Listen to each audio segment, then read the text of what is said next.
Greetings and welcome, algebruddies. We are going over some algebra homework. We were talking about function notation, and the idea was that h of x or f of x or q of x was just a different way of writing the output, and that would be the same as if I wrote like y equals something, right? Like y equals, say, for instance, negative 2x plus 9.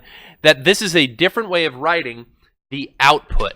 All right, that's all it is. It's a different name for it, and hence the word notation, a different way of noting it, if you will. And so they said evaluate the function when x is negative 2, 0, and 5.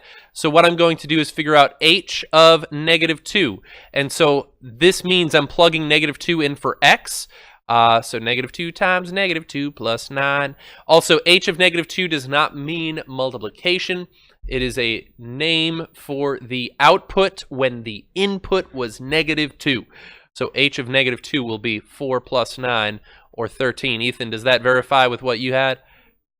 Excellent. So input negative 2, output 13, right? So maybe I'll even highlight it this way. Notice the input was negative 2.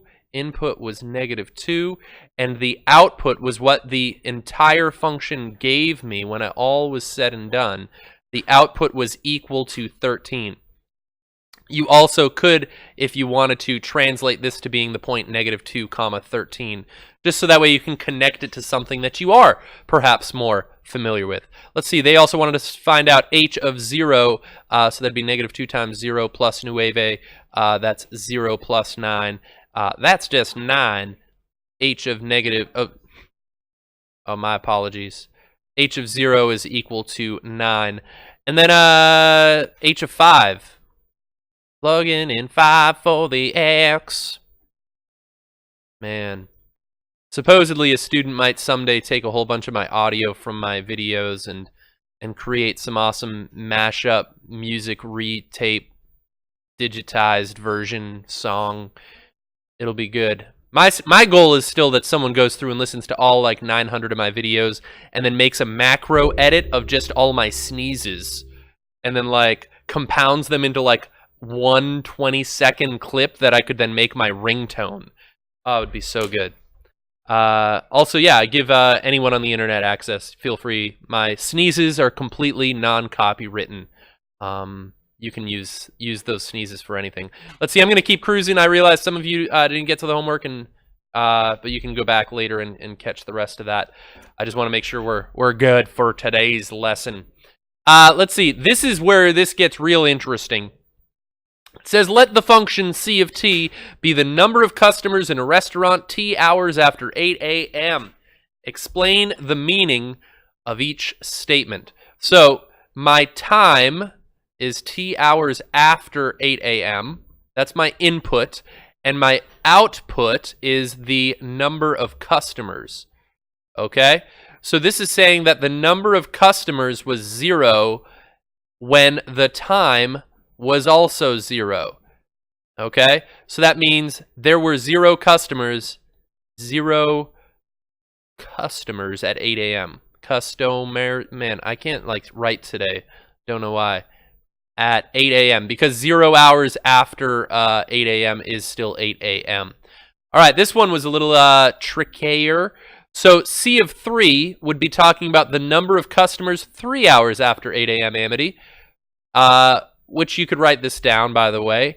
3 hours after 8 a.m., let's actually write that. If T equals 3, that corresponds to the time 11 a.m., and when t equals 8, that corresponds to the time 8 hours after 8 a.m., 8 plus 4 p.m. Thank you, sir.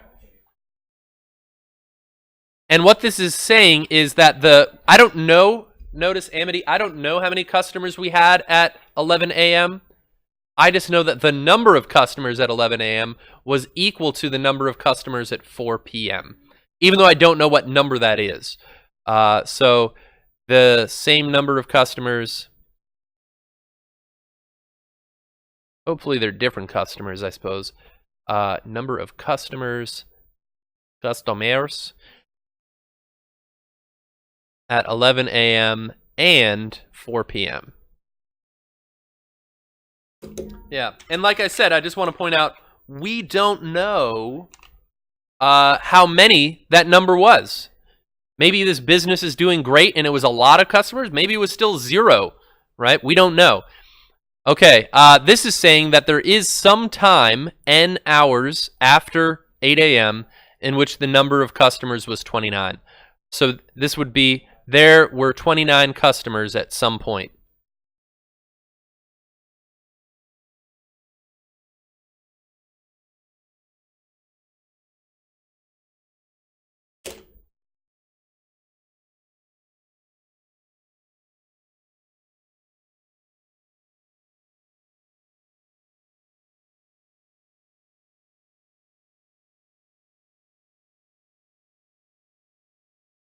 So, last problem.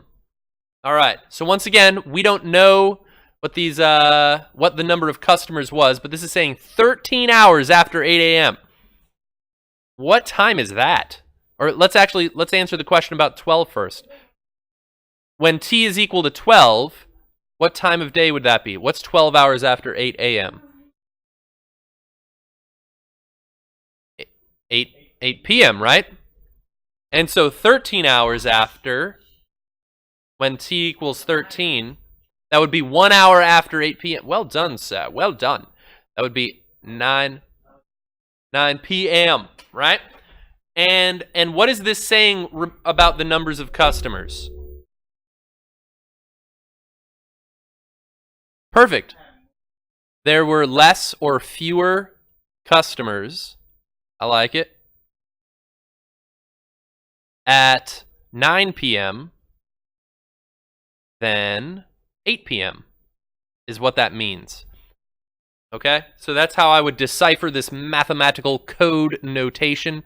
And once again, just like part B of this problem, I know that the outputs related in this way, that they were less, but I don't know what those numbers were. I don't know how many customers that actually was. I just know that there was less at 9 than 8. Okay, let's keep going. Let's keep going here. I want to get through a lot of these. Oh, excellent. All right, this says find the value of x, which is the input, that so that the function has the given value. All right, so check this out. It says q of x equals -4. They want me to find the corresponding x. I'm going to plug in -4 for q of x. And my goal is to find the x that makes that true. Okay? So I'm going to say -4 is equal to 1/2 x minus 3.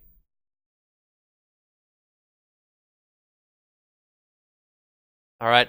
I'm not plugging -4 in for x like I did. I'll even scroll up. That's what we did on this earlier problem. When I knew what x was, I was replacing the x. This time I know what the output is, and I want to find its corresponding x. Okay? So I've replaced the output with -4. Pre-function notation, I could have said something to the effect of y equals -4, and we would have plugged -4 in for y. And now to solve for x, I'll add 3 to both sides. -1 equals 1/2 x. To get rid of that 1/2, I'll just multiply both sides by 2. And I'd have, hopefully your algebra skills are getting solid now these days. And I get x equals -2. That means when the input was -2, the output was -4. Right?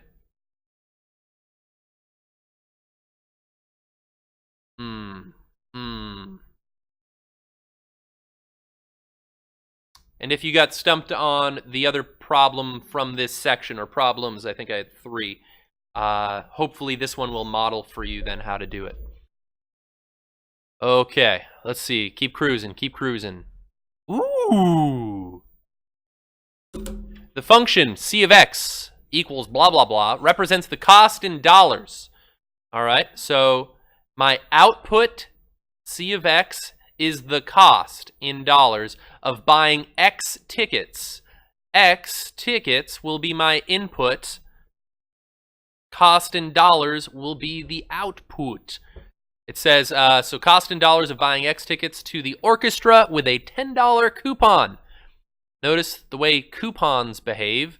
$10 coupon means you pay less money, right? I don't think many businesses give you can pay us $10 more for this with this coupon. Just show it at the beginning of your purchase, right? Like you'd be like, nah, I'm good, right?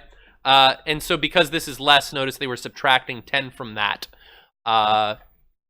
Says the question, how much does it cost to buy 5 tickets? So they want to know the cost to buy 5 tickets.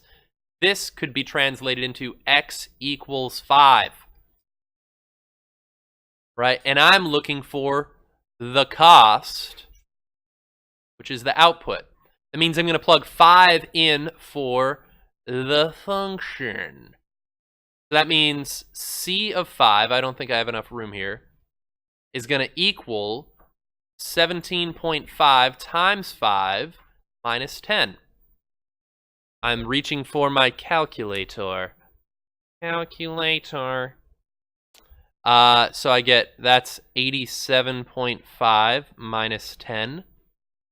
So I get, not 60, 77.5. So C of 5 equals 77.5. So I could say 5 ticks will cost $77.50. Bless you. So, and then they ask somewhat of the inverted question this time. They ask, how many tickets can you buy? So number of tickets you can buy. I'm looking for the input. Bless you as well. Wow. When the output is $130. So that means this is the same as if I told you C of X equals 130. And then they want to know what is X when your output or your Y is 130. So I'm going to say 130 is equal to 17.5 X minus 10. And I'm going to solve this quick. I think the setup is the tough part. It's the solving that hopefully you guys are becoming experts at. 140 equals 17.5 X. Even though we don't like the decimal, perhaps, we would solve for X by dividing both sides by 17.5. And I'm going to get a calculator.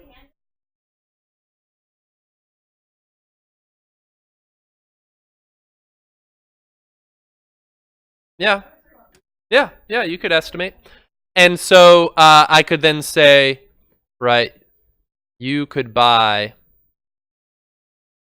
8 ticks with $130. Okay, so notice both of these questions were asked that one required me to plug in for X and the other one required me to plug in for Y.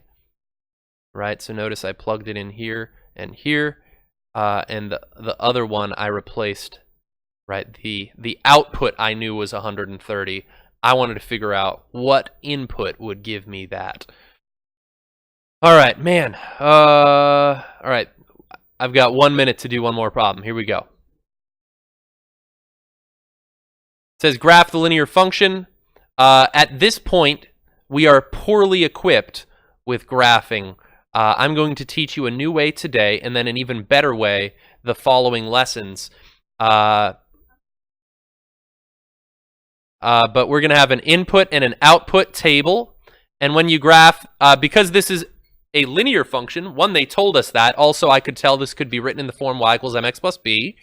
For a line, we should have at least 3 points. Anything more than, when we're doing curves and stuff, we should have more points than that. So let's do a negative number, a 0, and a positive number. So -4 plus 7 times -1 ends up being -11. You can go do your math on that after. -4 plus 7 times 0 is just -4. Interesting. and -4 plus 7 times 1 is +3. And so if I plot these points, I have -1, -11. Oh, that's sad. I barely can fit that there. I've got 0, -4, and I've got 1, 3. And so those are the points, but the solutions are actually going to be infinitely many. This is not a discrete function. This will be continuous. And so our solutions, you can then use that trend of those points and apply that pattern to get an entire line of infinitely many solutions. All right, thanks for watching, Internet friends. Bye-bye.